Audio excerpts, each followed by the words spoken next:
Glória a Deus, aleluia. Jó, capítulo 1, diz assim, o verso 1: Havia um homem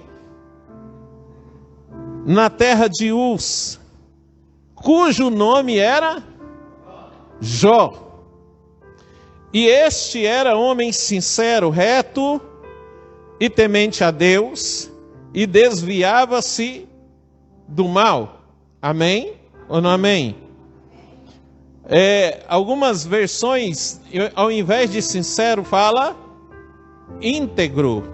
Amém? Quem tem uma versão com íntegro? Amém?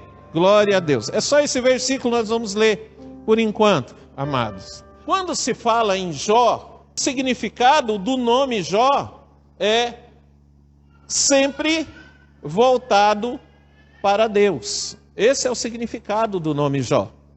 Sempre voltado para Deus. Amém?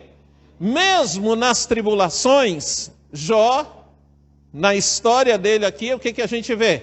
Que ele estava voltado para Deus. Mesmo na angústia, mesmo nas enfermidades, mesmo em meio a todas aquelas lutas, ele sempre estava voltado para Deus. E a palavra de Deus, aqui nesse versículo que nós estamos lendo, diz algo muito interessante. Diz que ele era um homem íntegro. Ele também era um homem reto. Algumas versões traduz a palavra aí que está reto como justo. Amém? E temente a Deus e se desviava do mal. Amém? Então Jó, querido, o que fazia de Jó um homem de Deus era o fato dele ser íntegro, reto ou justo, temente a Deus e se desviar do mal. Agora eu pergunto para você, a palavra de Deus vai dizer, lá no versículo 8, ou no versículo 7, que Satanás, ele compareceu junto com os filhos de Deus diante de Deus. E quando ele chegou diante de Deus, Deus pegou e disse assim para ele, perguntou para ele de onde que ele estava vindo. Ele falou que veio de rodear a terra e passear por ela. 1 Pedro capítulo 5, versículo 8, fala assim: sede sóbrios, o diabo, vosso adversário, anda o quê? Rodeando a terra e passeando por ela. Ou anda ao derredor procurando alguém a quem possa tragar. Então, quando Satanás respondeu para Deus de rodear a terra e passear por ela, Deus sabia que o que ele estava fazendo era atrás de alguém para poder tragar, atrás de alguém para poder estragar a vida dele, porque é isso que acontece todas as vezes que Satanás entra no lugar. E Deus, no verso 8, diz assim: viste o meu servo Jó? Aí o próprio Deus dá testemunho de Jó dizendo o seguinte: não há na terra nenhum outro como ele, íntegro, reto, temente a Deus e que se desviava do mal. Então o tema da palavra hoje, queridos, é as 4 colunas que sustentam um homem de Deus. As 4 colunas que mantêm o homem de Deus em pé. As 4 colunas do homem próspero em Deus. Tudo que se relaciona ao Senhor na vida do homem é sustentado por essas 4 colunas. Então, querido, Satanás começou a argumentar com Deus, dizendo o seguinte: olha, não, ele serve a Deus, ele é tudo isso daí. Por quê? Porque ele tem tudo que ele precisa. O verso 9 vai dizer isso. Ele tem tudo que ele precisa. Tudo. Ele tem uma família boa, perfeita. Ele tem bens. E mais, aonde ele coloca a mão, tu abençoa. Aonde ele coloca a mão, há prosperidade. Por isso que ele não se desvia do mal. Por isso que ele não peca contra ti. Por isso que não há outro, como ele. Porque tu abençoa ele. E ele dá uma sugestão da seguinte forma: olha, toca na vida dele que você vai ver ele se desviar. Toca na vida dele que você vai ver ele cometer pecado. Mas entenda uma coisa, meu amado. Se o próprio Deus é quem estava dando testemunho, foi isso que deu segurança ao Senhor para pegar e falar assim para Satanás: olha, pode tocar na vida dele, pode tocar nos filhos, pode tocar em tudo que ele tem, arranca-lhe tudo, somente não lhe tire a vida. Isso é que deu segurança para o Senhor entregar nas mãos de Satanás a Jó. E o interessante, meu amado, aqui é que quando Deus entrega Jó nas mãos de Satanás, entenda, quando Deus quer nos provar, nem Ele tira de nós aquilo que Ele nos deu.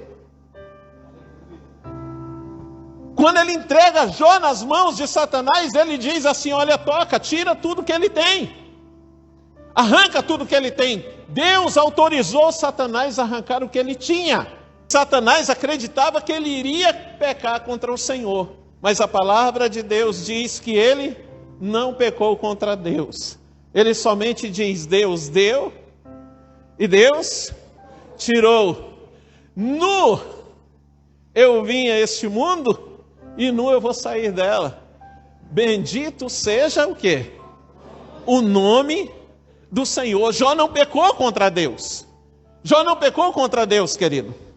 E esta era a segurança. Quando Deus olhou para Jó, Deus enxergou um homem, mas enxergou esse homem firmado nessas 4 colunas: integridade, retidão, temor de Deus e também o quê? Desviava do mal. Mas pastor, o que é isso? Isso eu também pratico, isso eu também faço. Será que você faz mesmo? Por quê, querido?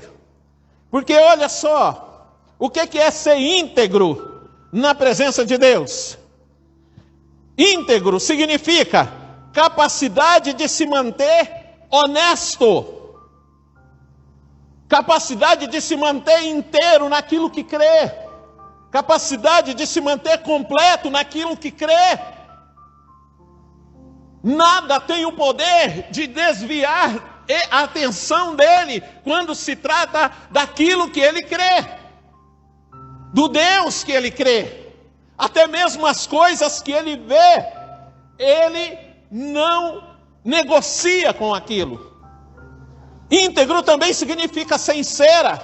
O que é sincera, querido? É sem maquiagem, sem disfarce, sem máscara.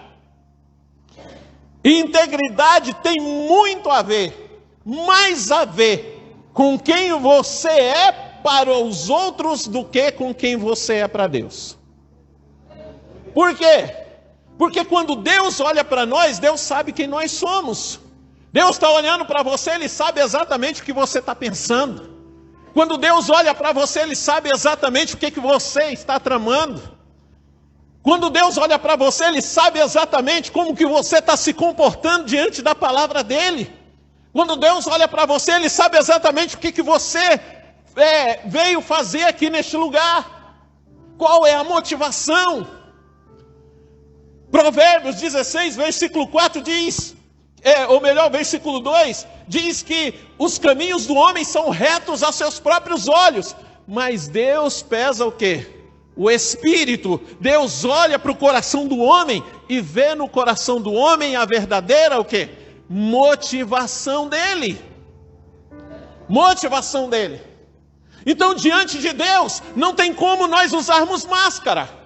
Diante de Deus não tem como a gente se maquiar. Diante de Deus não tem como a gente se disfarçar. A gente chega diante dele e por mais que a gente se esforce, nós não conseguimos nos disfarçar. O salmista diz no Salmo 139, se eu subir aos mais altos céus, ali tu estás, Senhor. E se eu fizer a minha cama no mais profundo abismo, ali tu também está. Então, diante de Deus, não tem como a gente se disfarçar, amado. Não tem como a gente se mostrar a outra pessoa, porque Ele sabe exatamente quem nós somos. Porque quando nós nos arrumamos, nós não nos arrumamos para o Senhor. Quando você se arruma, compra uma roupa nova, você não está fazendo isso pensando primeiramente no Senhor. Porque se você faz isso, meu amado, as tuas melhores roupas não é para você ir para casamento, mas para você estar no culto. Seja no culto de quinta-feira, seja no culto de domingo. Tudo aquilo, toda reunião que for feita para o Senhor, você sempre vai colocar o melhor. Mas o problema é que você não faz isso. Tudo que nós fazemos, nós nos disfarçamos. Até muitas vezes, nós estamos na igreja, na hora do louvor, a gente pula, a gente canta, chora.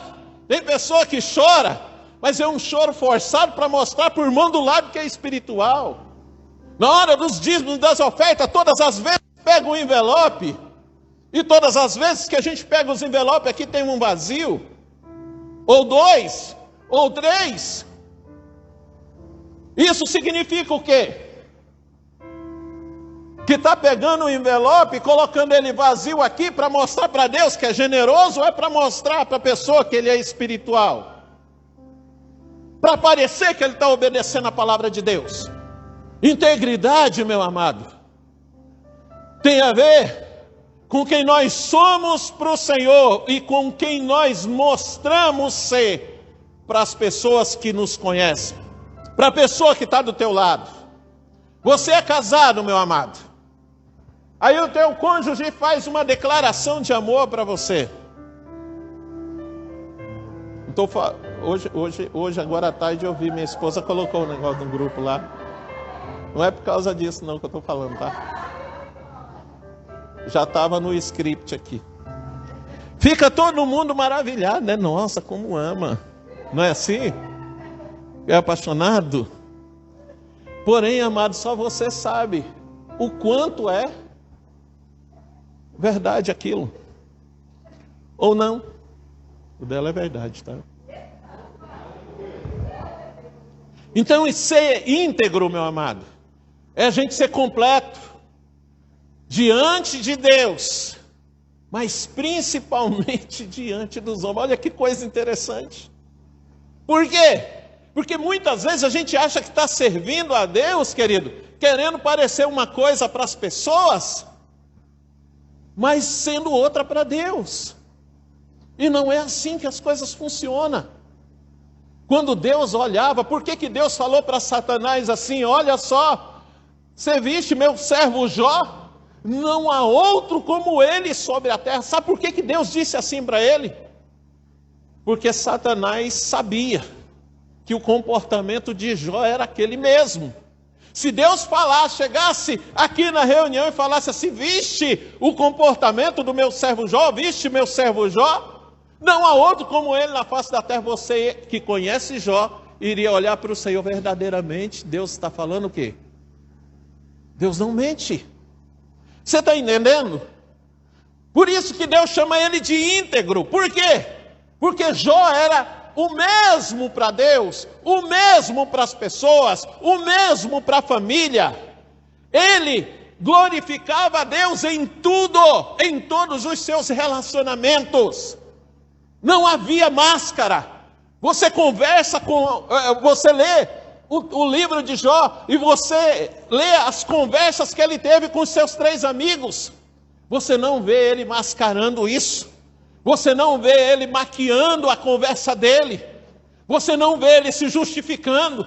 Você não vê ele passando cera em cima daquilo que os amigos estão falando. E olha que quando a gente vê os amigos falando, a gente lê os amigos falando, se você pegar o texto isolado e ler só a parte que o amigo fala, você vai falar verdadeiramente: eis aqui o quê?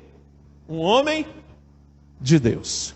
Mas Deus olhava para Jó e via ele íntegro. Ele era o mesmo. E a pergunta, meu amado, nessa coluna? Você tem essa coluna? Se você diz que sim, se eu perguntar para você, você é o mesmo que você é para Deus, você é para o teu cônjuge? O mesmo que você é para Deus, você é para os teus filhos? O mesmo que você é para Deus, você é lá no teu trabalho? Sim ou não? Responde para você só. Porque perguntar quem quer ser abençoado, todo mundo quer. Perguntar quem quer ser cheio da unção de Deus, todo mundo quer. Mas existe uma coisa, querido: Deus não enche vaso que já está cheio. Nem pela metade. Se você não se esvaziar de tudo que não presta, Ele não te enche. Porque Ele não vai misturar com aquilo que está em você, aquilo que é puro e vem dEle. Amém? Então ser íntegro, querido, ser íntegro é ser completo. Em outras palavras, para resumir, ser íntegro é não ser hipócrita. Porque se o comportamento diante de Deus é um e diante dos homens é outro, e vice-versa, é hipocrisia. Prefira não dizer que ama a pessoa do que você falar sem que seja verdade. Prefira não dizer que tem aliança se você não tem essa aliança. Prefira não dar testemunho se esse testemunho não acontece, não existe. Por quê? Porque é exatamente essa coluna que o Senhor está querendo encontrar em você. Ele olha para você e Ele está olhando, Ele está querendo encontrar a coluna da integridade. A coluna da integridade. Deus está olhando para nós e está querendo essa coluna. Quer encontrar essa coluna. Ah, pastor, fulano não é íntegro. Querido, por isso que Jesus disse, olha, a salvação ela é o quê? Cada um cuida da sua. Se alguém coloca em risco a tua integridade, se afasta dele. Se alguém coloca em risco a tua integridade, não negocia com ele. Se alguém coloca em risco a tua integridade, é meu amigo, pastor. Não, se coloca em risco a tua integridade, não é teu amigo. Querido, nós somos humanos. E você sabe do que o humano gosta? O humano gosta de estar perto de gente que só agrada, não é isso? Tanto que o humano chama o melhor amigo, a pessoa mais nociva para ela chama de seu melhor amigo. Por quê? Porque todo melhor amigo fortalece exatamente o quê? As tuas fraquezas. Quando Deus olha para nós, Ele quer enxergar essa coluna, integridade, seja verdadeiro. Eu estou aqui, Senhor, para buscar a Tua presença. Eu estou aqui na igreja, pastor, porque eu quero buscar a presença de Deus, adorar a Deus. Só que durante o culto, ele bebe quase 2 garrafões de água. Não estou negando água para ninguém não, meu amado. Mas existe algo que está fora do padrão aí. Porque se está aqui para adorar a Deus, meu querido, você tem que se concentrar. Por isso que eu falo para o pessoal de casa, você quer, é melhor que você não participe do que você só ligar lá para dizer que está participando. Está sendo hipócrita. Se liga e não participa. Quando Deus olhou para Jó, Ele também viu que Jó era reto e justo. Quem é o reto? De acordo com a palavra de Deus. Não é de acordo com o seu ponto de vista, não é de acordo com o que você pensa. Porque o que nós pregamos, o que eu estou pregando aqui, querido, não é o meu ponto de vista em relação à integridade, nem em relação à retidão, e nem em relação a temer a Deus. Eu estou pregando a palavra de Deus aqui. Quem é o reto de acordo com a palavra de Deus? O reto é aquele que caminha sempre em linha reta. Sem se desviar nem para a direita e nem para a esquerda. Lá no capítulo 6 de 1 Samuel, Depois que os filisteus tomaram, né, a arca de Deus e levaram e colocaram no templo de Dagom. Aí o que aconteceu? Primeira noite que a arca estava lá, Dagom caiu e ficou prostrado diante da arca. Eles levantaram, deixaram a arca lá. Na segunda noite eles voltaram lá no outro dia. Dagom estava quebrado, todo despedaçado perto da arca. E a partir dali, todos os homens da cidade começaram a ficar doentes.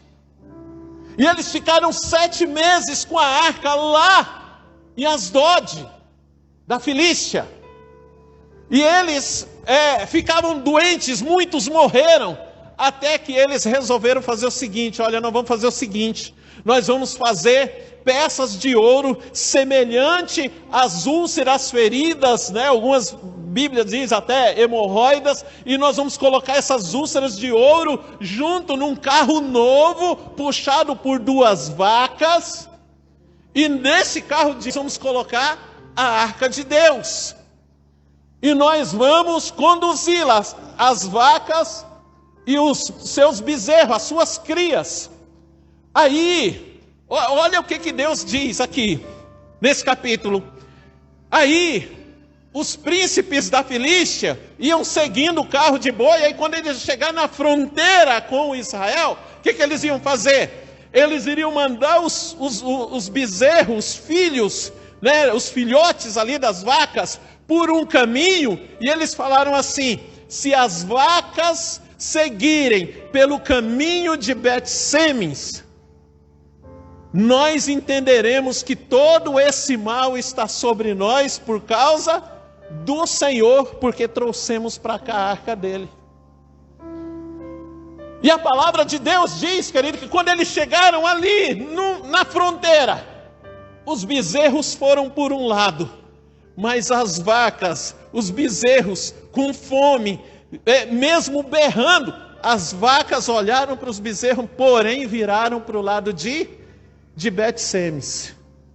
E eles entenderam, os príncipes entenderam que todo aquele mal tinha vindo sobre a Filístia por causa da arca que eles tinham tomado. Então eles deixaram as vacas irem, e eles voltaram para a Filístia, e todo o mal cessou da Filístia. O que eu estou querendo dizer para isso, querido? As vacas seguiram reto até o lugar onde elas deveriam ir. E os bezerros, filhotes dela, estavam indo por outro caminho, porém elas não se desviaram. Retidão é isso. Retidão, só pode praticar retidão quem carrega a arca do Senhor nos ombros, com o compromisso de carregar as arcas do Senhor no ombro. Por quê? Porque a arca de Deus é o tesouro mais importante que nós podemos carregar. Então, quando nós temos a arca do Senhor nos ombros, nós vamos em linha reta. Nada mais é mais importante para nós, nada nos chama atenção. Nós não temos inveja de nada. Nós não temos inveja do ímpio que prospera do nosso lado direito. Nós não temos inveja do ímpio que prospera do nosso lado esquerdo. Por quê? Porque nós carregamos no ombro o quê? O tesouro mais importante, que é a presença de Deus, compromisso. Então, retidão. Quando Deus olhava para Jó, ele enxergava que ele era reto. Por quê? Porque ele nada fora daquilo que ele cria no Senhor, da posição dele no Senhor, lhe provocava inveja, lhe chamava a atenção. Ele continuava crendo, os filhos pecavam, as coisas aconteciam, mas todos os dias, né, que a palavra diz, ele sacrificava ao Senhor pelos filhos e pelos da sua casa.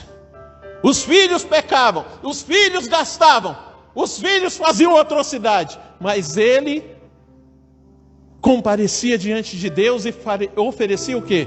O seu sacrifício. Então, quando Deus diz que Jó era reto, Deus está falando assim: olha, Jó, o meu servo Jó, ele é reto porque ele carrega a minha arca nos seus ombros, e independente do que fazem, ele não larga essa arca. Os filhos pecam, mas ele não larga a arca está sobre ele. Então, amado, Quando Deus olha para nós, Ele quer ver essa coluna também. Ele quer ver você com essa coluna edificada. Ele quer ver que você é reto. O problema, querido, é que se demorar você para de orar. O problema, meu amado, é que muitas vezes você acha que você é reto, mas qualquer coisinha você quer desistir. Você acha que você é reto, mas você não pode vir aqui na igreja e ouvir uma palavra diferente daquela que você gostaria de ouvir, que você sai dizendo que você não vem mais na igreja. O problema, querido, é que você muitas vezes senta perto de alguém ou vem alguém na igreja que você não curte muito, e você acha que você não pode ficar no mesmo ambiente. E você é reto. Ser reto. Você está aqui, eu prego as palavras, minha esposa sabe disso, quem está mais perto sabe bastante disso. Eu, amado, falando do que ela colocou hoje no grupo lá, pode perguntar para ela.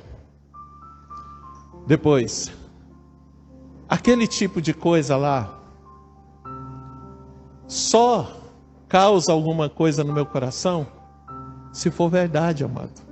Se não for verdade, quando alguém me dá presente, o Adriano sabe disso, mais do que todo mundo. Quando alguém me dá presente, meu amado, você vai ouvir um obrigado meu? Vai. Glória a Deus, aleluia, Deus te abençoe, amém. Mas não fique esperando que depois eu fique rasgando seda para você, porque eu não vou fazer. Se você me acompanhar nas orações, você vai ver que todas as vezes que eu orar, eu vou orar por você, pela pessoa que me presenteou. Mas ficar rasgando seda, meu irmão, eu glorifico ao Senhor.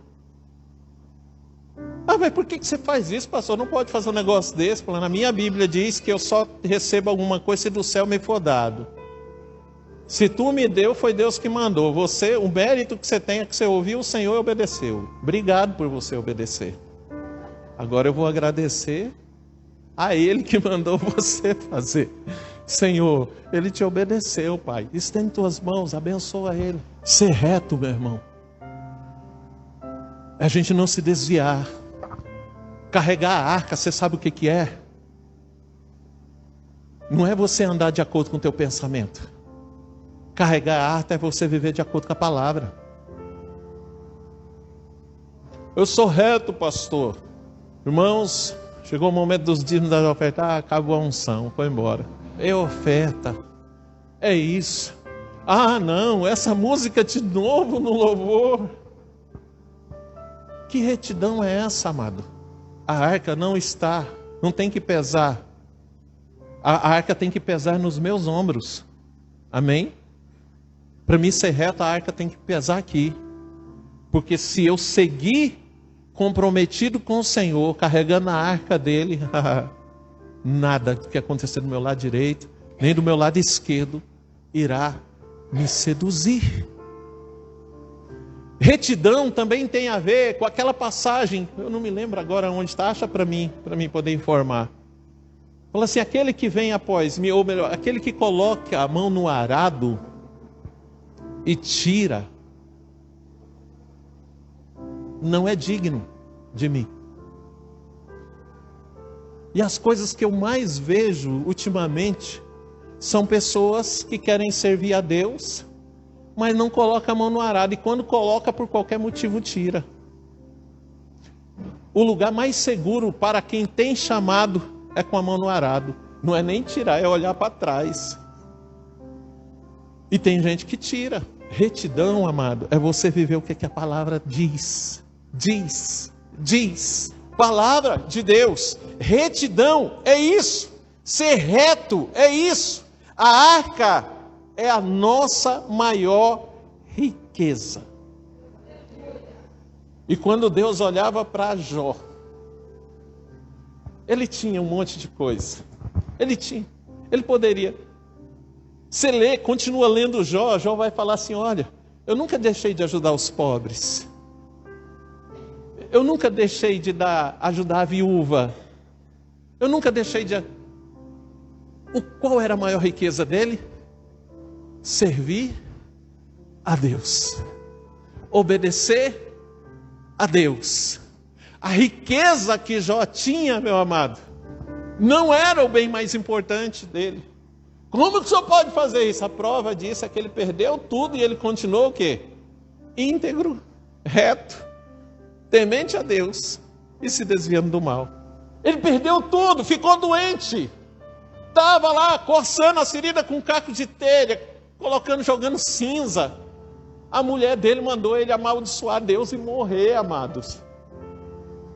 Mas ele continuou o quê? Íntegro, reto, temente a Deus e se desviando do mal. Você acha que Jó não amava a esposa dele, sim ou não? Eu acho que amava. Mas na hora que ela disse isso, como que ele falou para ela? Está falando como uma louca qualquer. Você não sabe o que você está falando, amado. Retidão é isso. Amém? E qual era a outra coisa que Deus falava que Jó era? A terceira, temente a Deus. Dá uma olhada nesse versículo aqui. Bem-aventurado aquele que teme ao Senhor e anda nos seus caminhos. 128, Salmo 128, 1, mas eu quero que você abra rapidinho. Lá em Isaías, no capítulo 11, que eu quero te mostrar algo a respeito de Jesus. Dá glória a Deus aí. Ai, pastor, como que eu consigo isso daí? Isso aí é difícil, amado. A palavra de Deus diz lá, se não me engano, é 1 aos Coríntios, capítulo 3, ou é 2 aos Coríntios 3, 18, que fala que nós, contemplando o nosso rosto como que num espelho, nós vamos sendo transformados todos os dias de glória em glória. Nós estamos diante do Senhor aprendendo a palavra de Deus para a gente colocar em prática. Ah, pastor, eu não sou tão reto assim.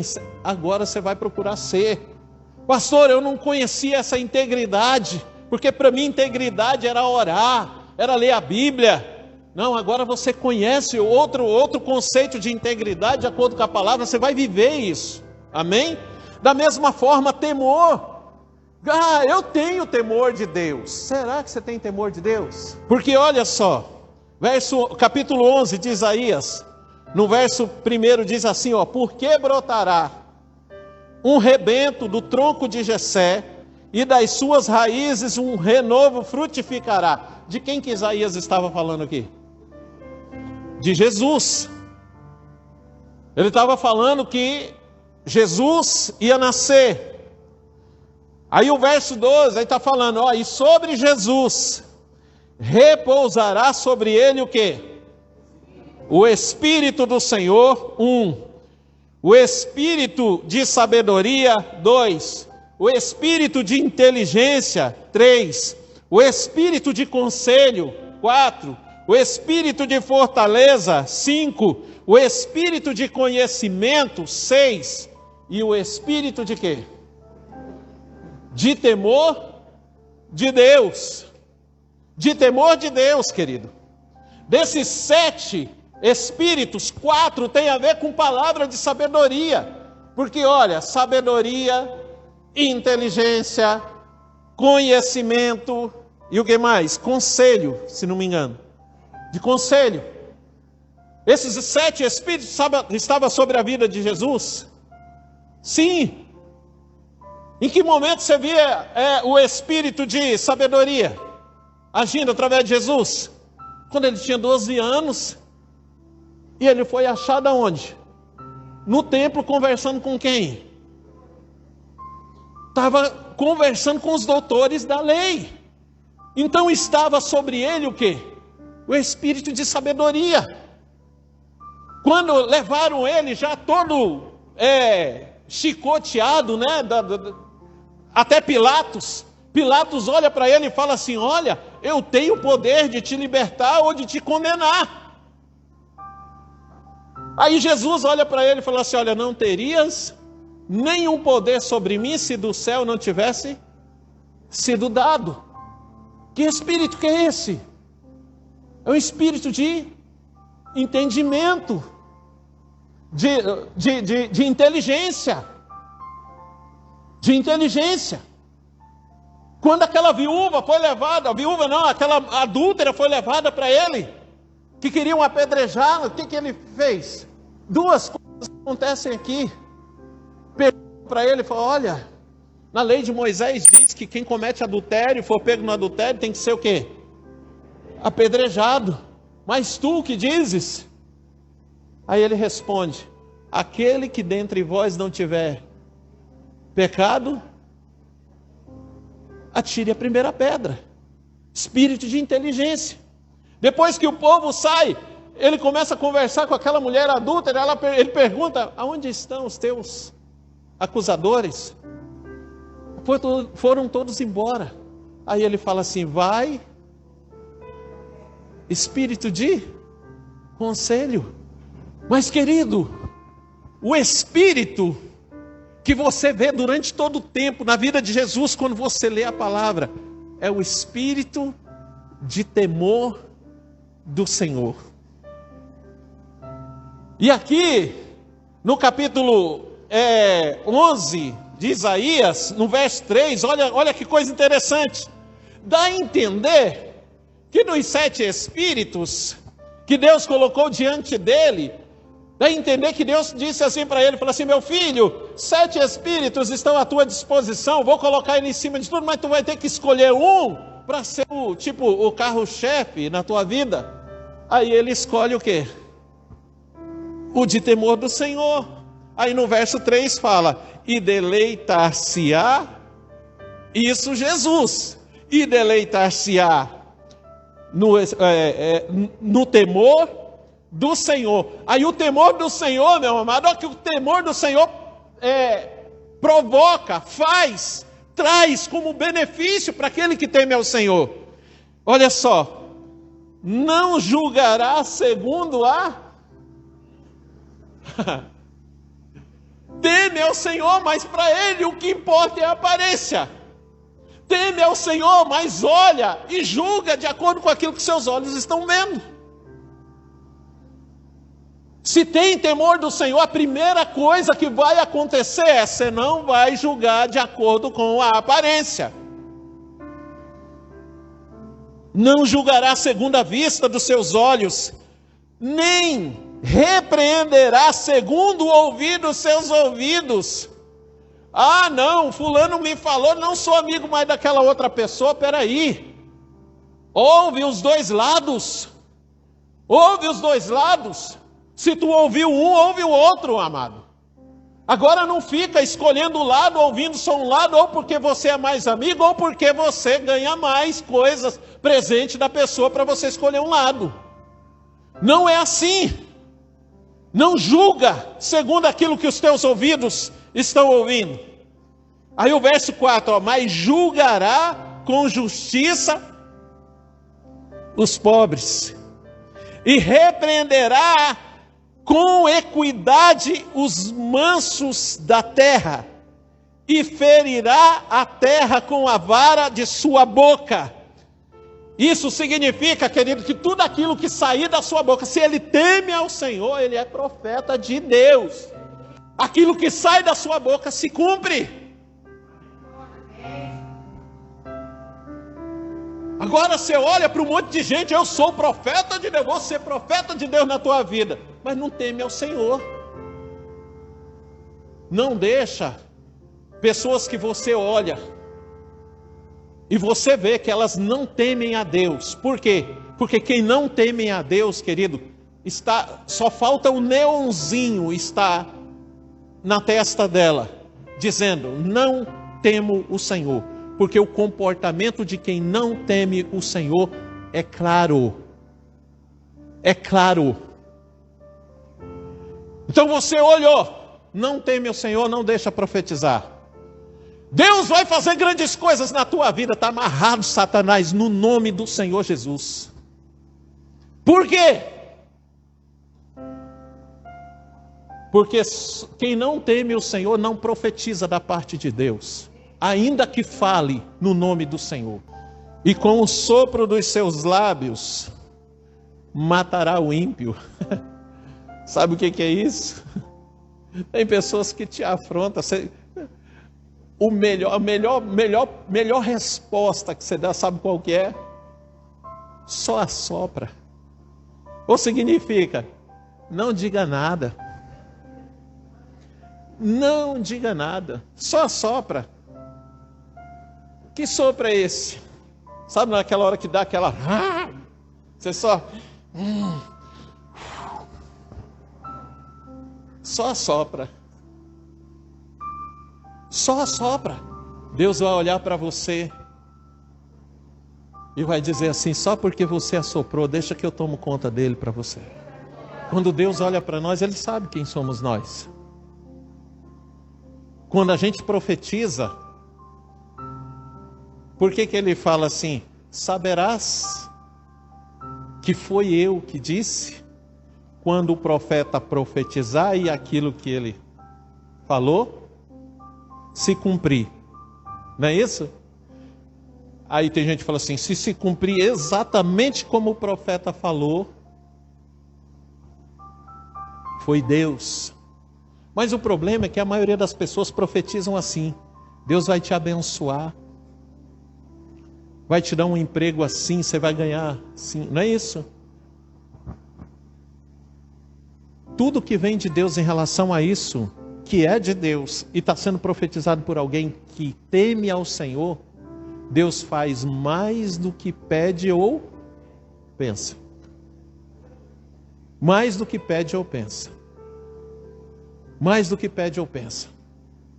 Porque quem teme o Senhor, meu amado, quem teme o Senhor, tem todos os outros espíritos de Deus. Tem o Espírito do Senhor, tem o Espírito de sabedoria, tem o Espírito de inteligência, tem o Espírito de conselho, tem o Espírito de conhecimento e tem o Espírito de fortaleza. O problema é que a fortaleza quase sempre você não vê. Fortaleza você não vê. Por quê? Porque fortaleza te faz permanecer reto na direção que Deus mandou você ir. E por último, querido, Deus olhou para Jó e Deus disse que ele se desviava do... O que significa isso, pastor? Eu já contei aqui uma história de um seminário onde um pastor estava ensinando seus discípulos a expulsar demônio. E ele estava falando ali e tal, e de repente chegou alguém e falou assim: pastor, tem uma pessoa que está endemoniada ali na... E o pastor viu, né, recebeu a notícia e falou assim: é a oportunidade que eu precisava para ensinar na prática os meus discípulos. Só homem, os discípulos. E ele pegou, levou lá, chegou lá. Quando chegou lá, a pessoa que estava endemoniada era uma mulher, uma pomba gira lá. E ele chegou, quando eles chegaram assim, né, e tal, aí a pomba gira começou a levar a mulher a tirar a roupa. E o pastor ficou sem saber o que fazer, ficou perdido assim, porque não sabia o que falava e tal. Aí ele falou assim: quem olhar vai ficar cego. Aí só deu discípulo colocando a mão no olho. Tá. Aí teve um engraçadinho que fez assim: vou arriscar só um. Se ficar cego, fica só de um. O problema é esse. Muitas vezes a pessoa fala: eu me desvio do mal, pastor. Desvia do mal. O que é desviar do mal? Desviar do mal não é você não ver. É você ver, porém não deixar que o mal chegue até onde? Até o coração. Desviar do mal, amado, o coração não acompanha. O coração não acompanha, os olhos acompanham, mas o coração não acompanha aquilo ali. É interessante que o mesmo livro de Jó, capítulo 31, verso 1, Jó diz assim, Jó está respondendo um dos amigos dele, ele fala assim: eu fiz um concerto com os meus olhos. Eu fiz um concerto, eu fiz um trato com ele, com os meus olhos. Não é porque eles estão vendo que eu vou aceitar o que eles estão me sugerindo. Você sabe o que ele está dizendo aqui? Eu não ando por vista. Eu ando por fé. Segundo aos Coríntios 5, de 7. Eu não ando por vista, eu ando por fé. Então quem anda por fé, querido, não deixa o mal que os olhos veem, não acompanha o mal que os olhos veem com o coração. Antes se desvia dele. Quando o olho de quem teme ao Senhor vê o que é mal, sabe o que o coração faz? Clama aos olhos, tira os olhos daí, saia daí.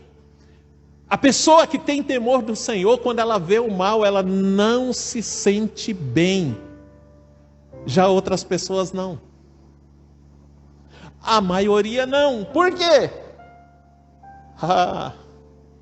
Quer continuar meu amigo no WhatsApp? Não manda porcaria para mim não.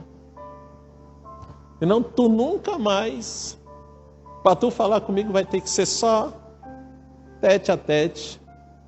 Porque por WhatsApp você não manda mais para mim, por telefone não, só se ligar, né, direto, porque por WhatsApp está tudo bloqueado isso aí. Não, mas tem aquele que eu me desvio do mal, mas está lá, né? Eu me desvio do mal, mas chega no trabalho, o pessoal começa a contar as piadinhas e ele, eu só estou aqui, eu só estou ouvindo. Não, isso aqui não faz nada para mim, mas na hora que a piada termina, ele é o que mais ri, cara. Desvia do mal. Isso é coisinha. E quando chega nas coisonas, será que desvia? Então, querido, olha só, eu não vou me alongar mais, mas o que eu quero dizer, o que o Senhor quer dizer com essa palavra para nós é, da mesma forma como Ele olha para Jó, Ele olha para nós. E todas as vezes que Ele olha para nós, Ele quer encontrar em nós, quer ter em nós a mesma segurança que Ele teve quando Ele olhou para Jó. Ele quer ter a segurança de que você vai voltar para a tua casa hoje e para o teu trabalho amanhã e você vai continuar com a arca no ombro, íntegro, do mesmo jeito que tu se comportou hoje aqui diante dele. Na hora de adorar, na hora de orar, Ele quer que você continue lá. Ah, pastor, mas eu vou ficar orando lá na frente do... Não, não é isso que estou falando. É voltar e ser íntegro. Lá no teu trabalho, ser íntegro com as pessoas que você conhece, que você encontra na rua. Com aquele que te fecha. Com aquele colega de trabalho que você chegou lá e descobriu que ele está tentando puxar o teu tapete. Seja íntegro com ele. Não, pastor, se eu puder eu mato. Só assopra. Só assopra. Porque Deus, Ele quer ver em nós as mesmas colunas. Ele quer olhar para você e quer que você esteja lá no teu trabalho. E Ele quer se alegrar contigo dizendo a mesma coisa que Ele falou a respeito de Jó. Esse é meu servo. E falar o teu nome. Ele é íntegro. Ele é reto. Ele é temente a mim. Ele se desvia do mal. Aí Satanás, eu vou matar ele, fala, tu pode fazer o que tu quiser com ele, eu te garanto que ele não vai fazer nada disso. Aí você para e pensa assim, fala assim, mas eu não vou fazer isso, pastor, não quero. Quero que Deus faça isso nunca comigo. Eu tenho certeza, meu amado. Olha só. Quem é que ora para ter mais coisas, para ganhar mais coisas? Para ser mais próspero. Amém ou não amém? Amém. Olha a vida de Jó. Deus já tinha dado tudo para ele. Eu não posso te garantir que Jó estava orando para ser mais próspero ainda. Mas, com as 4 colunas intactas, ele perdeu tudo. Mas na hora que Deus restituiu o quê? O dobro. O dobro. Você quer ganhar mais? Quer mais prosperidade? Eu quero, pastor, mas será que essas coluninhas aí aguentam? Porque você tem que ter as 4. Não, pastor, eu sou temente a Deus. Como que você é temente a Deus se você não é reto? Como que você é temente a Deus se você não se desvia do mal? Como que você é temente a Deus se você não é íntegro? Não, pastor, eu sou íntegro, mas como que você é íntegro se você não se desvia do mal? Não, pastor, eu sou reto. Mas como que você é reto se você não é temente a Deus? Não tem como. É uma mesa sem perna. É uma mesa sem perna. Vamos supor que tem como ter só 3 pernas. É uma mesa com 3 pernas. Você confia colocar alguma coisa em cima de uma mesa que só tem 3 pernas? E se eu quiser te dar um presente, eu vou te dar uma mesa com 3 pernas, uma está quebrada. Você quer? Não quero. Tem que ter 4 colunas intactas. Você quer prosperidade de Deus? Quero, pastor. Você quer algo melhor de Deus? Quero, pastor. Fortalece as colunas. Levanta as colunas. Levanta essas colunas. Deus não vai colocar nada em cima de um móvel que Ele sabe que vai quebrar as pernas e destruir o que Ele vai colocar em cima. A obediência, meu amado, é a melhor forma de se medir essas 4 colunas. A obediência é a melhor forma. É a melhor forma. Eu quero que você fique de pé em nome de Jesus. Como eu te falei, eu não vou me alongar muito. Mas hoje o que Deus está dizendo para você é: eu quero olhar para você. E eu quero enxergar em você essas 4 colunas. Eu não sei você, meu amado, mas quando eu recebo uma palavra dessa, como essa de Deus, você sabe o que eu vejo? Muitas pessoas ficam olhando, nossa, é algo muito duro. Eu olho assim e falo, nossa, Deus está querendo colocar algo muito precioso na minha vida. Se Ele está querendo que eu me fortaleça assim, que eu tenha essas colunas firmes assim, é porque é grande o que vem de Deus para a minha vida. E eu quero isso que vem de Deus para a minha vida. Então hoje, querido, o que Deus está dizendo, quando Ele fala para você assim, que Ele quer encontrar em você essas 4 colunas intactas, inteiras, Deus está dizendo para você, é muito grande o que eu tenho para você. É muito grande o que eu preparei para você nesses dias. E Ele tem falado, se prepare. Ele tem falado, congregue. Ele tem falado, estejam juntos. Estejam juntos. Ele tem nos chamado para junto dEle, para nos preparar, para fortalecer essas colunas. Deus não quer que você saia daqui triste. Deus quer que você saia daqui convicto, querido. Olha para você, convicto. Se você não tem essas 4 colunas inteiras, se elas estão aí, mas elas estão frágeis, raquíticas, saia daqui dizendo, feliz, glorificando a Deus, Senhor, obrigado, porque o Senhor abriu os meus olhos, Pai. Eu preciso, Senhor, eu preciso